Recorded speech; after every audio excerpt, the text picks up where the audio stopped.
आप जो रोज़े रख रहे हैं रमज़ान में, आपके वो रोज़े कबूल शायद नहीं होंगे। अब आप सोच रहे होंगे मैं कौन होता हूँ ये कहने वाला, है ना, who am I to say that.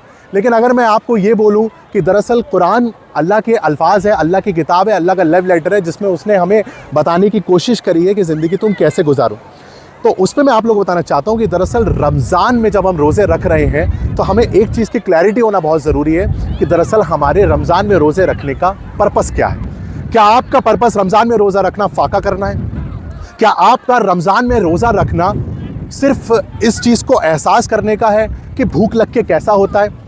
क्या आपके रमज़ान में रोज़ा रखने की जो पर्पस है वो दरअसल ये है कि आपके आसपास के लोग आपको बोल सकें वो हो 30 के 30 रोज़े रखता है? क्या आपका रमज़ान में रोज़े रखने का पर्पस आसपास के लोगों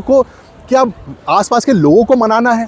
क्या आपके रमज़ान में रोज़ा रखने का जो पर्पस है वो ये है कि आप अफ्तार करा सकें और लोगों को ये दिखा सकें कि आपके पास कितना पैसा है? एक फॉर्मेलिटी है, नाउज़ुबिल्लाह, करनी है, इस्लाम में एक पिलर है, चलो इसको कर लेते हैं।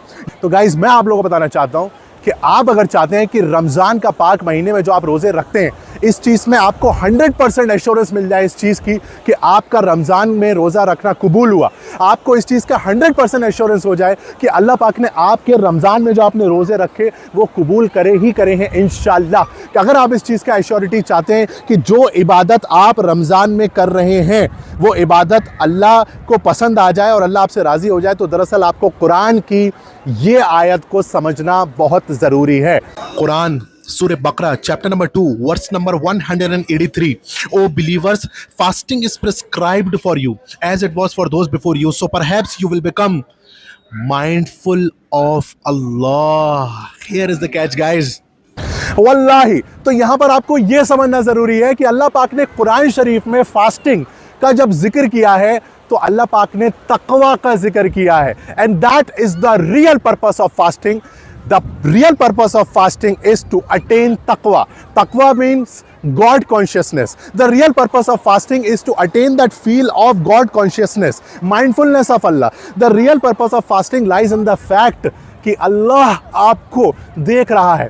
क्योंकि अगर आप देखें रमज़ान में हम क्यों नहीं खाना खाते हैं, सामने रखा हुआ है अफ्तार, हम नहीं खा रहे हैं सिर्फ इसीलिए क्योंकि हमें महसूस होता है ना कि खुदा है, वो देख रहा है।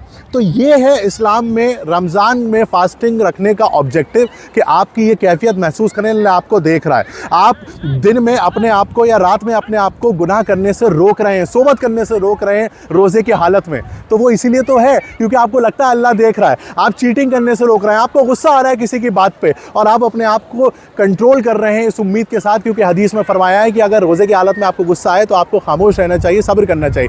क्यों कर रहे हैं? सिर्फ इसीलिए ना कि अल्लाह देख रहा है। तो this is what I want to say guys, the real purpose of fasting which is mentioned in the holy Quran is to attain तकवा और गॉड कॉन्शियसनेस। तो आप अगर चाहते हो कि रमज़ान में 100% आपकी इबादत कबूल होए, आप चाहते हो कि अल्लाह जो आप रोज़े इतनी मेहनत से रख रहे हैं अल्लाह उससे राज़ी हो जाए, तो आप जो रमज़ान में फास्टिंग का असल पर्पस है ना वो मत भूलिए। And the real purpose of fasting to attain God consciousness और माइंडफुलनेस ऑफ अल्लाह।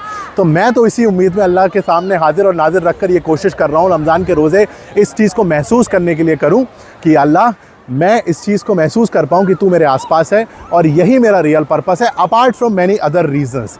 दिखावा नहीं करना है बस। So this is your traveling max psychologist live from Vizag, right there in front of you, talking about Almighty Subhanahu wa Taala, talking about psychology, talking about mental health. Literally सड़क पर चलते हुए लोगों के दरमियान बातचीत करने की ये कोशिश कर रहा हूँ ताकि आप लोगों को समझ में आए कि कितना ज़रूरी है अपने बेसिक्स के ऊपर काम करना, क्योंकि उसका डायरेक्ट ताल्लुक आपकी मेंटल हेल्थ के साथ है।